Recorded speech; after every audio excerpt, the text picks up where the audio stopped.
Hi friends, இன்னைக்கு நம்ம பார்க்க போற கதை தன்னம்பிக்கை. இந்த தளத்துல இருக்க போது சோலையில ஏராளமான பூக்கள் அப்படியே பூத்து குலுங்கிட்டு இருக்கு. அந்த சோலைக்கு ஒரு மயில் வந்து பாக்குது. அந்த மயில் இந்த பூக்களோட அழகுல தன்னையே பறி கொடுத்து இந்த சோலையில நடனம் ஆடலாம் அப்படின்னு சொல்லிட்டு யோசிக்குது.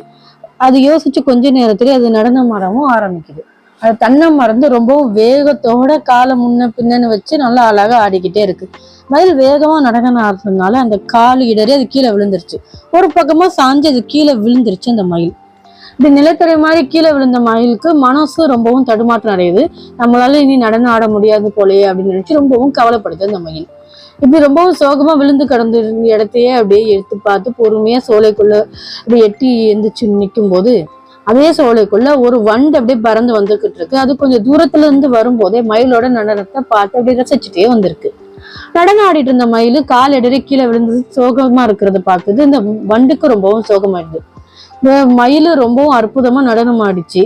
இப்படி நாட்டிய திறமை வீணா போகக்கூடாது, இது ஏதோ கவலையில இருக்குன்னு நினைக்கிறேன்.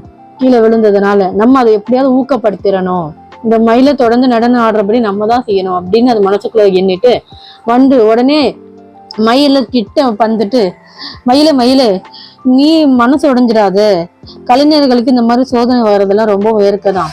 அதுக்கு நீ இப்படி கவலங்க கூடாது. உன்னுடைய சோதனையை போக்கிட்டு இதோ நீ மறுபடியும் வேகமா நடனம் ஆடுறதுனால கால் இடறி கீழே விழுந்துட்டு அவ்வளவுதானே தவிர்த்து நீ கவலைப்படுற மாதிரிலாம் ஒண்ணும் இல்லை. கலைஞர்களுக்கு இந்த மாதிரி நடக்கிறது ரொம்பவும் சாதாரணம்.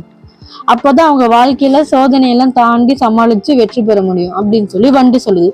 வண்டர் இந்த அறிவுரையை கேட்ட உடனே மயிலுக்கு கொஞ்சம் தெம்பு வந்தது. உடனே தன்னோட முகத்துல இந்த களைப்பெல்லாம் போக்கிட்டு அதுக்கப்புறம் அது மின்னல் வேகத்துல எழுந்து நிக்க ஆரம்பிக்குது. வண்டே, நீ எனக்கு ரொம்ப நிறைய தைரியம் கொடுத்துட்ட. நீ கொடுத்த தைரியத்தினாலதான் என்னோட களைப்பு சோர்வு இதெல்லாம் போச்சு. இந்த சோதனை எனக்கு ஏற்பட்டாலும் அந்த சோதனை இருந்து இந்த களைப்பும் இல்லாம நான் வெற்றி பெறுவேன் அப்படின்னு சொல்லிட்டு இந்த மயிலும் நம்பிக்கையோட இந்த வண்டுக்கு எடுத்து சொல்லுது.